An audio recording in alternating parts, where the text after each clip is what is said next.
Symbols of personality, व्यक्तित्व के प्रतीक या व्यक्तित्व के चिन्ह, थर्ड पार्ट है, तीसरा हिस्सा है क्लॉथिंग। क्लॉथिंग जो व्यक्ति का जो व्यक्तित्व होता है उसके ढेर सारे प्रतीक होते हैं।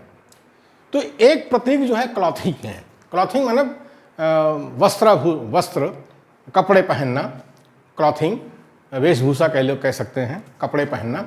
तो कपड़ा भी जो है एक सिंबल है पर्सनालिटी का कि लोग किस तरह का कपड़ा पहनते हैं। कोई नीला पहनता है, कोई काला पहनता है, कोई लाल पहनता है, कोई सफ़ेद पहनता है, कोई हरा पहनता है।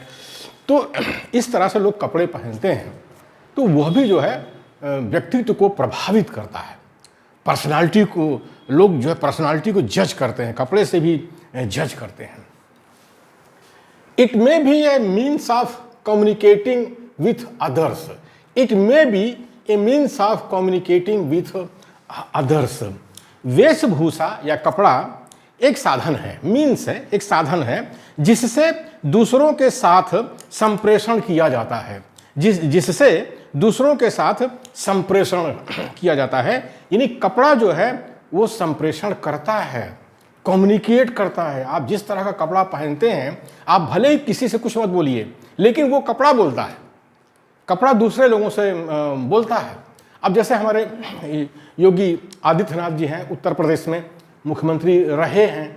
अब भले ही वो कहें कि मैं उत्तर प्रदेश का मुख्यमंत्री हूँ, लेकिन जो आम जनता, गैर पढ़ी लिखी जनता जो हमारे गांव देश के अंदर है उत्तर प्रदेश में, वो तो उनको बाबा कहती है। ये गेरुआ पहने हुए हैं, ये जो है वो गोरखपुर मठ के जोगी हैं, जोगी बाबा हैं। तो उनका कपड़ा बोलता है। गेरुआ पहन करके मुख्यमंत्री कुर्सी पर बैठे हुए हैं, तो उनका कपड़ा बोलता है। इसी तरह से लोग जो है, कुछ लोग काला कपड़ा पहन लेते हैं, कुछ लोग हरा कपड़ा पहन लेते हैं, कुछ लोग सफ़ेद कपड़ा पहन लेते हैं।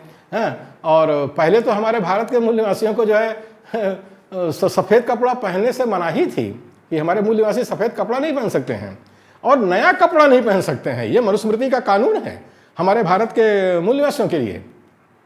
तो वही कहा गया है कि वेशभूषा एक साधन है, यानी कपड़ा एक साधन है जिससे दूसरों के साथ संप्रेषण किया जाता है। हमारे मूल निवासियों के लिए लिखा है कि भारत का मूल निवासी जो है पुराना कपड़ा पहनेगा, पुराना कपड़ा, फटा पुराना, जिससे लोग पहचान ले कि ये भारत का मूल निवासी है, भारत का। ऐसा है मनुस्मृति। और इसका जिक्र इसलिए कर रहा हूँ कि हमारे एक और बाबा नागपुर का जो पेशवा है, कहता है हम 2-3 साल में लागू कर देंगे मनुस्मृति लागू कर देंगे। Excessive interest in clothing is an indication of an unfavorable self-concept. बहुत ज़्यादा कपड़ों में रुचि दिखाना, यह दिखाता है कि व्यक्ति में अपने प्रति कुछ कमी होने का एहसास है। बहुत ज़्यादा कपड़ों में रुचि दिखाना, यह दिखाता है कि व्यक्ति में अपने प्रति कुछ कमी होने का एहसास है। आज हमारे भारत देश में एक जो है प्रधान सेवक हैं, कभी कहते हैं हम चौकीदार हैं, कभी कहते हैं प्रधान सेवक हैं, और देखिए तो कहते हैं कि हम फकीर हैं और कपड़े ऐसे पहनते हैं सुबह से लेकर शाम तक, जाने कितने तरह के कपड़े पहनते हैं। कहीं चश्मा देख लो, घड़ी देख लो, पता नहीं कौन कौन से कपड़े पहनते हैं, पता नहीं इम्पोर्टेड कपड़ा पहनते हैं, बनने को जो है फकीर बनते हैं। और उनके अगर फ़ोटो देख लिया जाए, जिस प्रांत में जाते हैं वहाँ के कपड़े पहन लेते हैं, जिस देश में जाते हैं वहाँ के कपड़े पहन लेते हैं, और रोज़ कपड़े बदलते रहते हैं। 24 घंटे में जाने भी कितनी बार कपड़े पहनते हैं। तो जो हमारे पत्रकार जो हैं, बड़े विद्वान पत्रकार हैं हमारे भारत देश के अंदर, उन्होंने कहा ये परिधान मंत्री है, परिधान मंत्री है, यानी कपड़ा मंत्री है, ऐसे कुछ उनको कहना शुरू कर दिए। क्योंकि उनकी जो हमारे जो आज के जो प्रधानमंत्री हैं, प्रधान सेवक हैं, इनकी एजुकेशन बहुत कम है। पता नहीं कुछ पास भी है कि नहीं, कुछ पढ़ा है कि नहीं, इन्होंने नर्सरी प्राइमरी पता नहीं क्या पढ़ा है, कुछ पढ़ा है कि नहीं पढ़ा है। तो इसीलिए जो है नेहरू जी वगैरह बहुत अच्छे पढ़े लिखे प्रधानमंत्री थे, तो उस कुर्सी पर बैठ करके उनको कुछ कमी महसूस होती है। तो उस कमी को दूर करने के लिए वो तरह तरह के कपड़े पहनते रहते हैं कि लोग कपड़ा देख करके हमको सम्मान देंगे। तो वही कहा गया है कि बहुत ज़्यादा कपड़ों में रुचि दिखाना यह दिखाता है कि व्यक्ति में अपने प्रति कुछ कमी होने का एहसास है, तो ये है चौकीदार प्रधानमंत्री ऐसे है। ऑटोनॉमी माने स्वायत्तता। In late childhood and during most of adolescence, the individual uses clothes as a symbol of his independence, So, autonomy मतलब होता है स्वायत्तता। कपड़े से जो है ऑटोनॉमी भी देता है लोगों के व्यक्तित्व में। तो कहा गया है कि किशोरावस्था से पूर्व और किशोरावस्था में लोग कपड़ों का इस्तेमाल अपनी स्वतंत्रता के लिए करते हैं। मतलब कि जिस तरह से वो कपड़े पहनते हैं लोग समझें कि मैं अब स्वतंत्र हूँ और मेरे ऊपर कोई किसी का हुक्म नहीं चलता है। बच्चे करते हैं जो किशोरावस्था में है, किशोरावस्था से पहले हैं। बच्चे नए कपड़ा तो पसंद करते हैं, काफ़ी पसंद करते हैं, क्योंकि उससे उनकी व्यक्तित्व निखरता है, पर्सनालिटी उनकी चमकती है। Desire for attention, the desire to be noticed and to win the approval of others is universal. Desire लोगों का ध्यान अपनी ओर आकर्षित करने की और दूसरों से अनुमोदन प्राप्त करने की अभिलाषा सार्वभौम है। डिजायर माने अभिलाषा, सार्वभौम है मतलब यूनिवर्सल है। लोगों का ध्यान अपनी ओर आकर्षित करने की और दूसरों के अनुमोदन प्राप्त करने की अभिलाषा सार्वभौम है, यूनिवर्सल है। जब being noticed with disapproval makes a person feel inferior, जब लोग ध्यान नहीं देते और अनुमोदन नहीं देते, तो लोग अपने को हीन समझने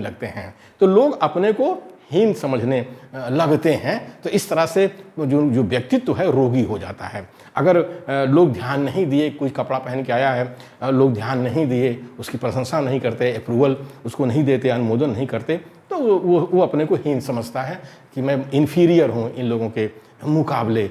होता है हमारे भारत के मूल निवासियों के साथ तो बहुत ज़्यादा है ये बात है, क्योंकि जो विदेशी आक्रमणकारी आए हैं वो सफ़ेद कपड़ा नहीं पहनने देते, नए कपड़े नहीं पहनने देते, आँख दिखाते हैं। अब जैसे राजस्थान में जो है हमारा अनुसूचित जाति का युवक था, अच्छे कपड़े पहनता था, मूंछ रख लिया तो उसकी हत्या कर दी। Identification. Clothing is a symbol of the wearer's status in the social group.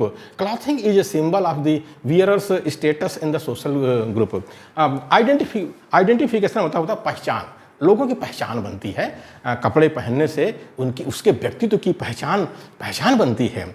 वेशभूषा पहनने वाले की, कपड़ा पहनने वाले की सामाजिक स्थिति के लिए यानी सोशल स्टेटस के लिए एक चिन्ह है, प्रतीक है, संकेत है। यानी ये जो कपड़ा है ये सामाजिक स्थिति के लिए, सोशल स्टेटस के लिए एक चिन्ह है, एक प्रतीक है, एक संकेत है। जिस सामाजिक समूह में वो रहता है। वेशभूषा या कपड़ा पहनने वाले की सामाजिक स्थिति के लिए एक चिन्ह है, जिस सामाजिक समूह में वो रहता है, आज तो हमारे जो डीजे बजाने वाले हैं, बैंड बाजा बजाने वाले हैं, शादी ब्याह में जुलूस जो निकलता है, तो हमारे सब ज़्यादातर भारत के मूल निवासी ही हैं, इस धंधे में लगे हुए हैं। तो उनकी जो वेशभूषा है वो एक ज़माने में अंग्रेज के अधिकारी होते थे, वाइस राय, गवर्नर जनरल, लॉर्ड, उनकी वेशभूषा है। उसकी वेशभूषा पहन करके वो लोग बैंड बाजा बजाते हैं। इसलिए बजाते हैं कि लोग जैसे अंग्रेजों को बड़ा सम्मान करते थे, सिर झुकाते थे, तो कम से कम इनको भी कोई सम्मान दे, तो एक पहचान बनती है। कपड़ा, उस कपड़े से भी सामाजिक स्थिति की एक पहचान बनती है।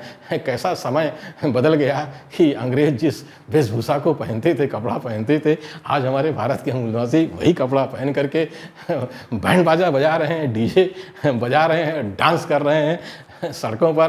तो ये होता है, कपड़े का महत्व ये होता है। ऐसा नहीं है कपड़े का महत्व ना होता तो जोगी जी हमारे काहे के लिए गेरुआ पहन लेते, और हमारे प्रधानमंत्री चौकीदार उनको तो कहना नहीं, सुबह से शाम तक जाने कितने कपड़े बदलते रहते हैं, कितने बदलते रहते हैं। क्योंकि कपड़ा जो है ये कम्युनिकेट करता है, कपड़ा भी एक मैसेज कम्युनिकेट करता है, व्यक्तित्व का जो है एक संदेश जो है आम लोगों को कम्युनिकेट करता है।